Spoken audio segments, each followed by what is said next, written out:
Forgive me if some of you have heard this one before, but it's a very important basic lesson.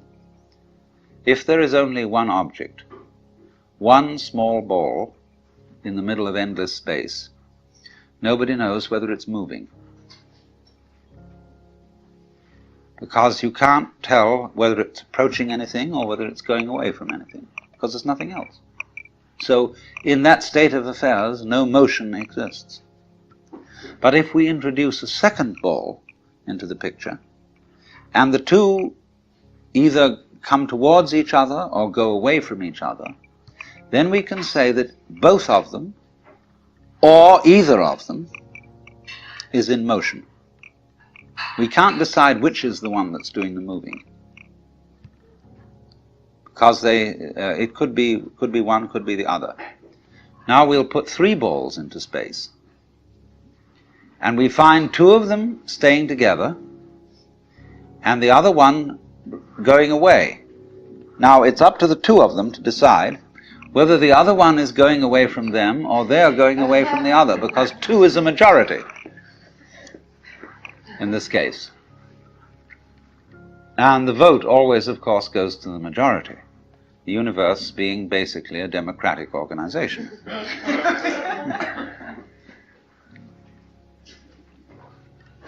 And so it goes. Now, once you've got that, you can see that motion is a form of relationship.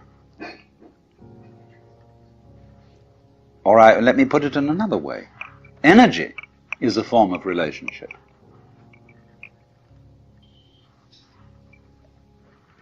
Let's look at it in several other ways. You know the old question: if a tree crashes in a forest and there is nobody around to hear it, is there a noise? This question has been discussed in many futile ways. But noise, basically, is a state of affairs that requires an eardrum and an audio nervous system behind the eardrum. When the tree falls, it makes the air vibrate. If there is anywhere around an ear with the appropriate nervous system, there will be a noise, because noise is a relationship between motion in the air and ears. If there is not any ear around, there won't be any noise, although there will be vibration in the air. And if there is some instrument around, such as a microphone attached to a tape recorder, which is a mechanical copy of a human ear, then, according to that, there will be noise. There will be a vibration. In the same way, let's suppose the sun sends out light into space. Now, the space surrounding the sun will be black darkness,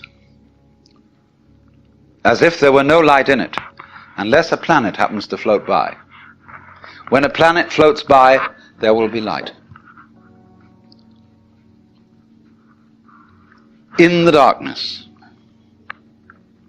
But if there isn't anything to relate to the sun in that way, then comes no light.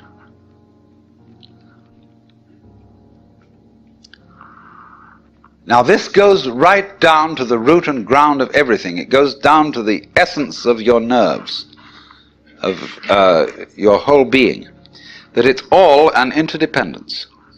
And that's why one of the basic symbols of the universe is the Chinese yin-yang symbol,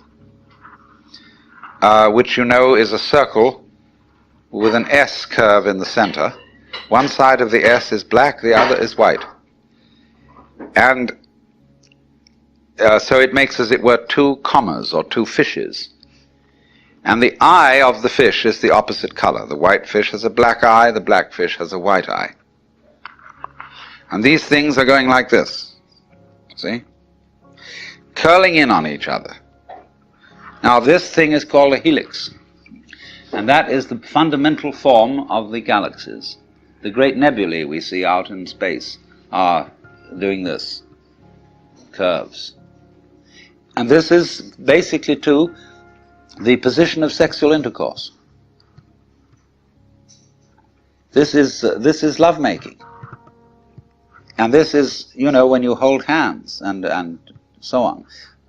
This is it. But there are two involved, and the two are secretly one. Now, this is what I really want you to understand. To get into the unitive world, underneath, underlying and supporting the everyday practical world, there have to be certain alterations in one's common sense.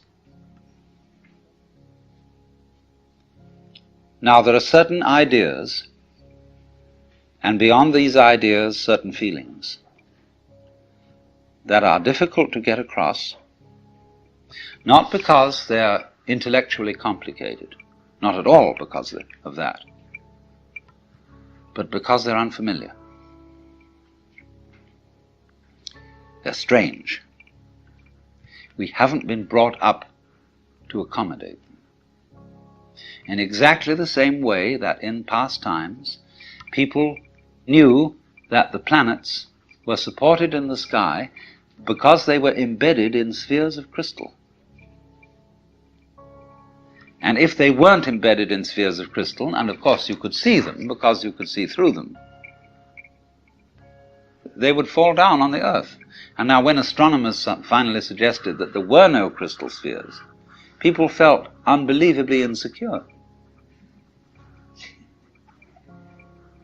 They had a terrible time assimilating this idea. Now, do you see what it involves to assimilate a really new idea? You have to do quite a flip. Well, now, in exactly the same way, there is here what I'm trying to explain, a new idea that most people don't assimilate. And that is the idea of the total interdependence of everything in the world.